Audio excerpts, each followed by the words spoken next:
The Land of Dragons and Above, Part 3. Bade, James, and Najentas and the Giants were now a team.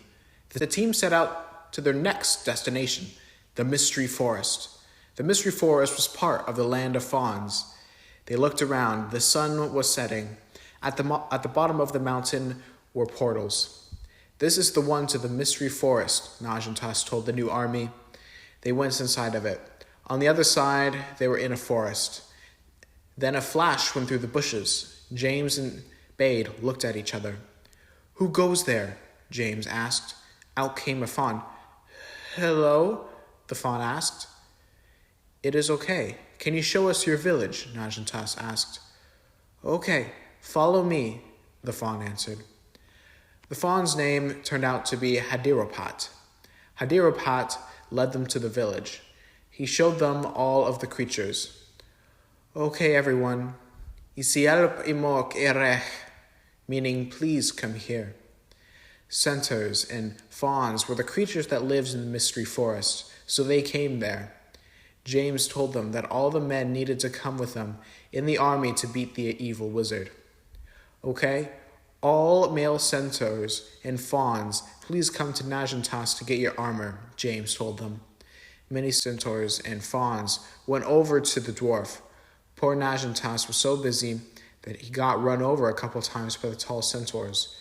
Bade decided to help Najentas. "Here you go. This would fit well," they would say over and over again. James was talking to the giants. "The evil wizard can take down 11 giants. He scanned to see if the giants were listening. I wonder if he can take 121 giants, 11 times as much. We need 121 giants to protect this mystery forest. Can you guys do that? Oh, and what is the name of your leader or leaders?" "The names are Master Fi, Master Fi, Master Fo, and Master Fum," they answered. 121 giants departed and went around the village. Hadiropat went over to James. "Can I help with something other than war?" he asked. "Sure, be in charge of the giants while I am gone," James answered. "Sometimes they can be troublesome." Finally, every male except for Hadiropat had armor on. Meanwhile, in the land of dwarves, the evil wizard was trying to keep his plans together.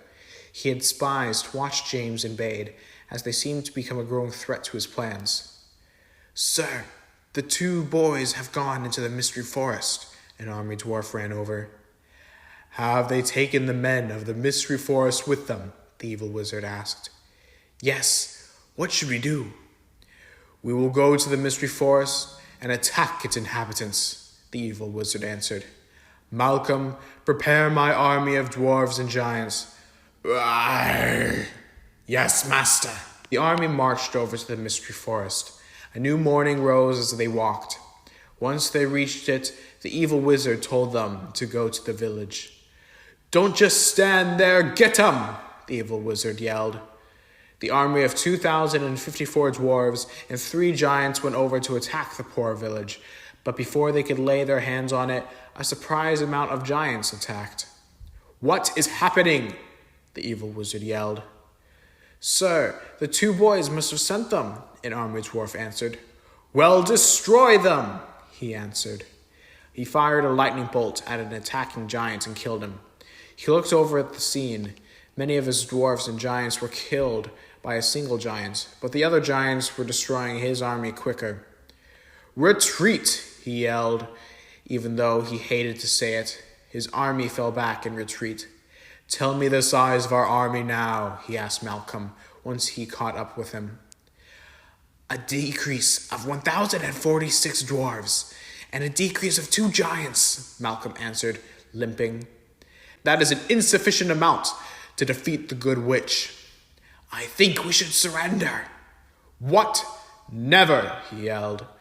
"We are going to Dragonland. Now get the portal ready," he yelled. Malcolm, frowning, went and made a portal. "Get in," the evil wizard yelled. His army ran in, but to their surprise, an army was waiting for them. The evil wizard's eyes widened. Though he did whatever anyone else would do, attack. "Destroy them!" he yelled. He looked around their army, looking for James and Bade. Forgetting about going to Dragonland, he turned back to the battle on the land of fawns. He ran through the army, wand in hand. A centaur appeared in front of him. He stopped and quickly fired at it. The centaur dropped, and the evil wizard ran again. He searched and saw Bade at the rear of the army. The evil wizard ran up to James and Bade.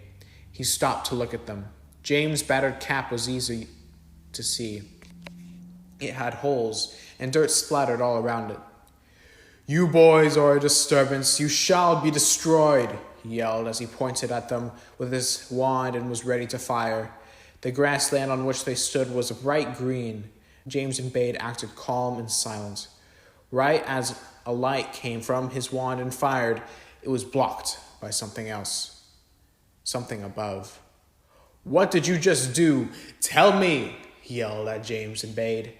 They pointed up, and the evil wizard looked up and saw the good witch hovering above James and Bade. The good witch landed in front of him. "Evil wizard, you are the one in trouble today," the good witch told him. "Fighting with wars does not exasperate me," he argued back, "but maybe to lose a wand battle might." The evil wizard shot a fire at her. She blocked it and fired it back. Then he destroyed it with a water blast. He quickly fired what looked like lightning at her, which was red. She blocked it with lightning, which was yellow. They fought and pushed until the evil wizard pushed her to the ground. "You were mistaken. Now you will be destroyed, and I will reign over all lands. Dragons will return," he hissed. "Maybe not," was the reply. He chuckled and pointed his wand at her. Just then Najentas threw the evil wizard's cape over his face. "I can't see!" the evil wizard cried. Right as he got able to see, the good witch fired lava at him. "Rastan you," he yelled before he completely melted, meaning my master will kill you. Once their commander was gone, the army surrendered, and unquestionably the good witch's army had won. The good witch's army started to celebrate. All the way from Dragonland to the Mystery Forest, everything was celebrating. "Thank you for protecting these two boys and for saving me," the good witch told Najentas once she got to him.